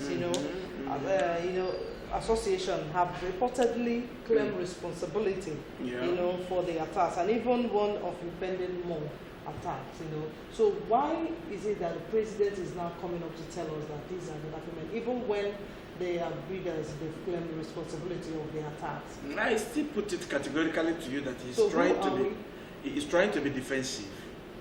Are you getting me? Then who is deceiving who? No, the security chief, the president, the breeders. They are all deceiving themselves. As far as I am concerned, listen, please, let me be very categorical on that statement. Yeah. I want you to understand something. Even if you are the president of this nation today, you can be somewhere politically pronounced. You have every right to protect your environment. I think from my own angle of view or argument, they have nothing to tell us. They have nothing to tell us. They have nothing to tell Nigerians emphatically about the killings. Because if the security chief should tell the president that from his investigations, the killers or the henchmen per se are Gaddafi-trained personnel, that means the security chief himself is weak, indolent, and even his existence is equivalent to none. Okay. Hence, he is there. They have their way. What is the essence of being a security chief? Is he not to protect properties, life, and borders of Nigeria as an army? He can't tell us this. Nigerians, we are not fools. At the height and the stage we are in now, you cannot manage a statement when it is not manageable. Okay, looking at the statement you said that the security chiefs are weak, can we now say that the call by T.Y. Danjuma is not justified, that we should defend ourselves? Looking at the weakness of the security personnel. I know. At the magnitude and the height and the position, experience and age of Danjuma, he shouldn't be stupid. Irrespective of the crucial and the incessant investigation about Danjuma's statement, even tomorrow they must have found a way to cut and they cover it up. The young man or the gentleman was overwhelmed and muchly loaded to explode based on what he is saying. Because Danjuma, militarily, are the genuine and well-trained, experienced military men who can even see without even investigating. And for him to openly say that, not being insane or psychologically drained, means that he must have conducted his research. So whatever they are saying, they can't disprove Danjuma. And he is still waiting. So should we not go ahead to defend ourselves, since you said that the security personnel are no longer... Already he has said it. He has said it, and you don't expect him to say more. Because as a security and well-trained personnel, he knows what it means. What he's trying to tell you is that the people watching you are the enemies you have. Those people you are employing as security are the enemies you have. Even in the essence and the case of Boko Haram, we should look into it. That most of the militaries are the Boko Harams. So Danjuma was not trying to be even courteous by his statement. He was very blunt. And that was a great explosion, because he's a real elder statesman. Okay, Priscilla, can one say that the APC government is one that enjoys, blaming people for these failures? Can we say that? Looking at the way the leaders claim the killings, and now claim responsibility for the killing, and now they are shifting it to Gaddafi's men. Would you say that the party, they enjoy blaming people for these failures? You won't blame APC for saying what they are saying. Like I still tell you, every organization, group, family, whatever, must find or prove a way to defend themselves. They are trying to be defensive, right? Maybe, like I said, I know the president or the government must have not been idle on trying to ameliorate the situation, but maybe it is not yet yielding. They are trying to find a way to still calm people, for them to realize that they are still working. Like the president rightly said, they are still working, trying to see what to do. But I know they have not gotten answer. And that is the essence of what he is saying. Ordinarily, we won't say they are trying to cover or do this or that, but I know that they are working towards those things. It is not very easy to handle a security issue. Okay, should we say that Nigeria should give the president another opportunity to come, 2019 to settle some of the issues in ways concerning security, agriculture, economy, and anti-corruption? What I would say is that Nigeria should permit him to recontest. Nigeria should permit him to recontest? Yes. Okay. And now, prove their love or grievances on the polling vote. Are you getting me? Yeah. I am not in position to tell Nigeria, don't vote him in or vote him out. No. Because as I'm speaking, personally, I may have a personal love for the president. That is a personal issue. And I can't speak on behalf of Nigerians. If people who lost Buhari are more than people who hate him, he's already in there. But through that count of votes, he will not know whether he actually succeeded in making us happy or putting pains in Nigerians. The vote will speak, not Prince Chilak. Now, your final word, the president's intention is known come 2019. Is he going to, take over the power as a Nigerian? Let me put it to you again. Come on, looking at the height of insecurity. You are being technical based on your profession, and I am happy because I am equally a journalist. So what's your take, sir? Like I still said, Star, the dream of the president is to come back. Let's see who's on the line again. Okay. Hello, good morning. Hello, good morning. Hello? Good morning, sir. You're welcome. Your name and wait. Tell us your name, please.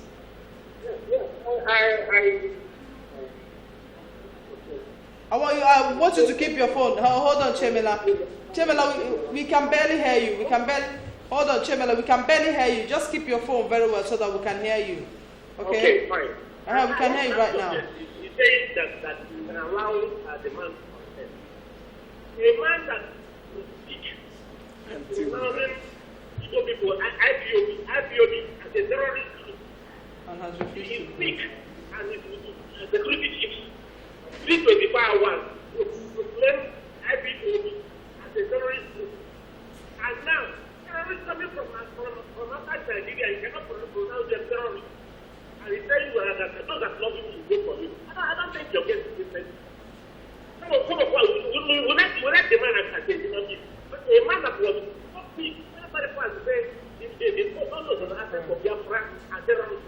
And those that are killing us now, and he knows too well, and those that are killing us are foreigners, and you don't want to pronounce them terrorists. How can you get here?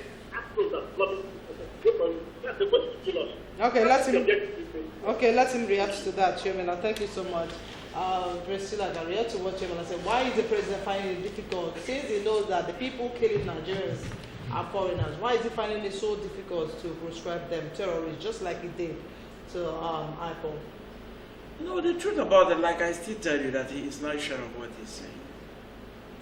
I said it on an issue. He is not sure of what he's saying. And of course, you can't speak for the president. You know the person he addressed and what he said there. So, if they are sure, let them get the proof. Categorically, we are still expecting the proof, right? He is not sure, and I said it earlier that it is even more indicted if we should believe him, because there are a lot of things in the statement, if exposed, may create more acrimony. But if made clear that these foreigners are, if made clear that actually what he said are Gaddafi men, do you think we should be so quick to prescribe them? Sorry? Is that what? I said, should the president prescribe them as terrorist group? It depends on their mission. Even when they are killing Nigerians. Now listen, please. Let's get it security. Let's get it to be very, very modern and simple, right? let's see if actually they are foreigners or trained Gaddafi personnel. They came into Nigeria. Their motive, their reasons, and what they are doing in Nigeria is another thing. Take for instance, we are not talking about henchmen now, because they are now detached from henchmen. They are no longer henchmen, right? If they are Gaddafi trained personnel, they are not henchmen. Are you getting me? Because the henchmen are cattle rearers. That means they can be cattle rearers. And if they are not cattle rearers, they are something else. Okay. Then if they are something else, what are they? This is what we want to know. Are they Nigerian militaries? Are they foreign expatriates brought into Nigeria to train Nigerian militaries? So what would they be now to you as a security person? What would they be to you now that will make the president to proscribe them? The president will still pronounce what they are. Their mission. How they are granted leave to come into Nigeria and why they are here. I am not in position to say that. If he has proved categorically that they are Gaddafi trained men, good. We need to put more questions to him. Tell us what they are doing here, armed with AK-47 and more sophisticated guns, right? Whether they came for a training or they came to train us. These are the questions that are very, very... so should they be proscribed? You mean? The foreigners with arms killing them. They must be proscribed. They must. It's a question of must. Okay. If the president is assertive, he must tell us their mission. All right, thank you so much. What do you think is the way forward? Because on the National Day, we also read out this morning, we saw the killing still on 92 that were killed, so many houses burned. What do you think should be the way forward right now? No, the way forward now is this. Let us be very sincere to ourselves, right? Because the situation is indicting the present government of being security weak. If nothing happens, Nigerians are in great danger, security-wise. Because I know that these areas, these killings, are perpetrating. There are commissioners of police. There are other security agencies there. And these men are very few in number, and should not outweigh the numerical strength of our security personnel. Does it mean that they are now stronger than our police or army? When they are trained by Gaddafi. Good. So these are the questions. These are food for thought. We should ask our security personnel. Then if so, what have already been done to checkmate these situations that failed, and which way forward from the security angle? All right, thank you so much, Prince Chilaka, for making up time to be with us on today's program. Because of our time, this is how far we can go on today's discussion. Thank you for sharing your time with us. We do appreciate. All right, it's still Good Morning, Abia, your one-stop breakfast show on MCL TV. We'll go for a break. When we come back, it will be time for sports update, and it's coming from Kekon Gabriel. Please stay blessed.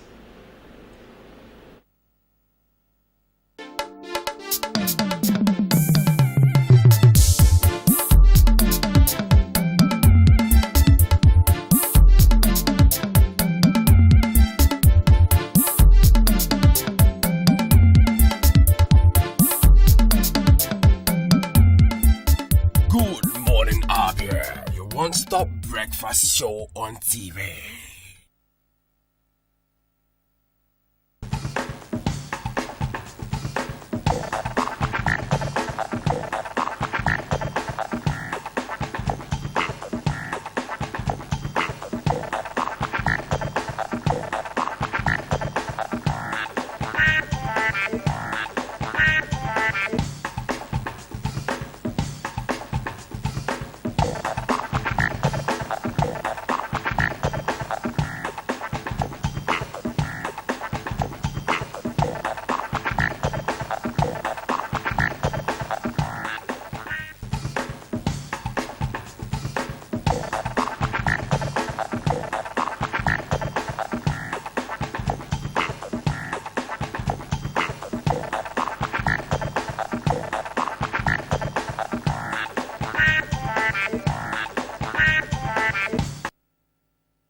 Well, a very good morning to you, the sport fans, and of course, welcome to today's edition of your favorite program, Good Morning Abia, the sports segment. Of course, you know that the Super Eagles of Nigeria have now moved up 5 places following the recent FIFA rankings that were just released yesterday. With so many of have attributed the positive movement of the team to their last international friendlies. Don't forget that during the last FIFA window, Nigeria played 2 friendly games. That is the one against Poland and of course Serbia. But on the continent, Nigeria remained in the 6th position. We believe that one day Nigeria will go back to the number 1 position in the world and maybe be ranked the 5th best team in the world. That is if they definitely do well during the Mundial, where the news this morning is that Nigeria has moved 5 places up now to 47th in the world and 6th in Africa. That is according to the news coming in this morning, with about 635 points in the April of FIFA Coca-Cola rankings released on Thursday. Like I told you that those the rankings were released just yesterday by FIFA. In the previous rankings, Nigeria was on the 52nd position with 609 points. Meanwhile, Tunisia is the highest ranked African team on 14th place, with Senegal and DR Congo on 28 and 38 positions respectively. Germany still retains first place with Brazil following closely, while Belgium, who was 5th in the match rankings, is now 3rd. Been told that the next FIFA ranking will be published on May 17, 2018. Want to believe that by that time Nigeria will definitely soar higher as far as the rankings are concerned. Away from that one, now we go over to Europe, where it all happened yesterday. Arsenal are in the semi-finals of the Europa League this season. Don't forget that after beating Ahmed Musa CSK Moscow 4-1 in England yesterday, they drew 2-2 out there in Moscow, where the news is that Arsenal is through to the last 4 of the Europa League after they held CSK Moscow to a 2-0 draw on Thursday night. We've been told that the Gunners went into the second leg of their quarter-final clash with a comfortable 4-1 lead. However, they failed to extend their advantage early on in Russia as the host took a 2-goal lead. Being told that Fedor Chalov, and Kirill Dabakin, both finished calmly from rebound to send, their fans into raptures. Let's talking about jubilation there. However, Danny Welbeck, changed the complexion of the tie with a brilliant finish 15 minutes from time before Aaron Ramsey equalized with the last kick of the game. Atletico Madrid has also qualified despite losing 1-0 as Sporting Lisbon, the La Liga side, won 2-0 last week. That is according to some of the results coming in as far as the Europa League is concerned.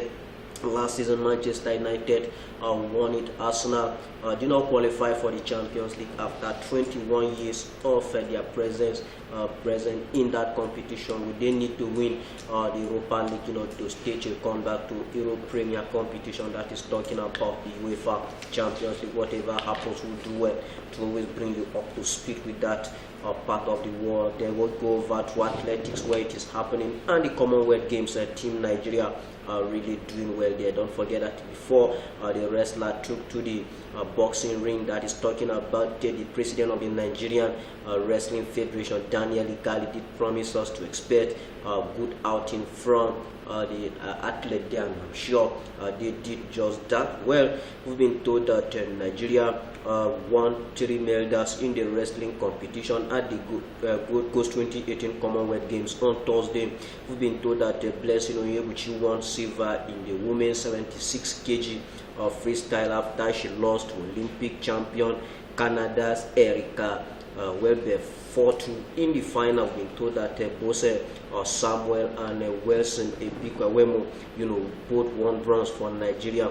Been told that Samuel outclassed Sri Lanka's Deepika Moyosangale 10-0 by technical point in the women's 53 kg freestyle, 53 kg, while Ebikwemo beat South Africa Ian come break 3-1 in the men's 57 kg freestyle. We've been told that in table tennis, veteran player Shegun Toriola on Thursday was forced to end his campaign at the men's table tennis singles event at Games after he sustained a knee injury in the quarterfinal against India's Sahiya Genakaran. We've been told that that man couldn't continue with the games due to that injury. We want to say congratulations there to Team Nigeria for increasing the number of medals won for the country at the games. The games will be ending on Monday. We hope by Monday there will be more medals won by Team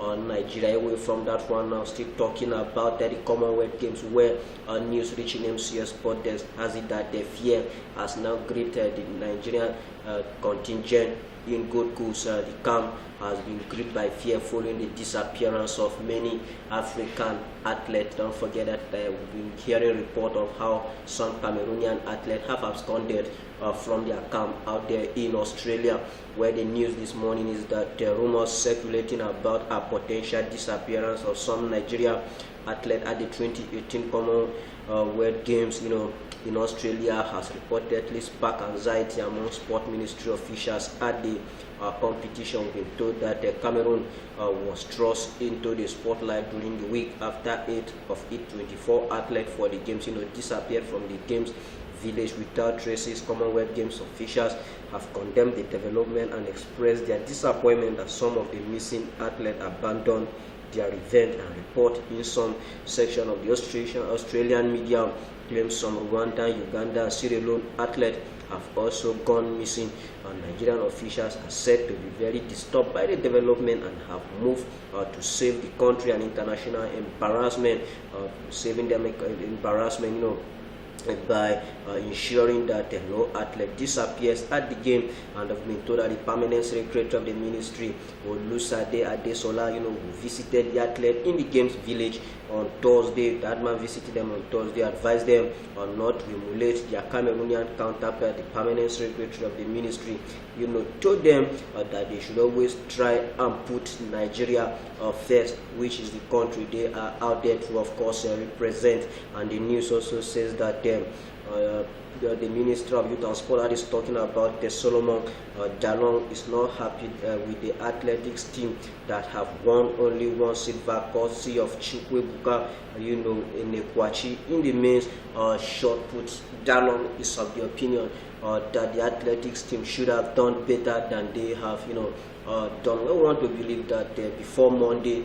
they will redeem their image by winning more gold medals. We want to sound a warning to African representatives out there at the games to stop disgracing the continent of Africa by abandoning what they have gone to Australia to do. And I'm sure Nigerian athletes will put the interests of the nation first and not bring us into international ridicule. Well, from me, this is where we draw the curtains on today's edition of your favorite program, Good Morning Abia, the sporting segment. God's willing, as this program returns, Kekong will always be on ground to bring you up to speed with what is happening from that part of the world where there are no dominants. All right, thank you so much, Kekong Gabriel, for that sports update. Because this is how we can go on to this program. Thank you for being there. I am Stella Wandu. Stay tuned for Unasana Chumanga. Till we come your way again, please be good and stay out of trouble. Bye for now.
MCL, the word in your home.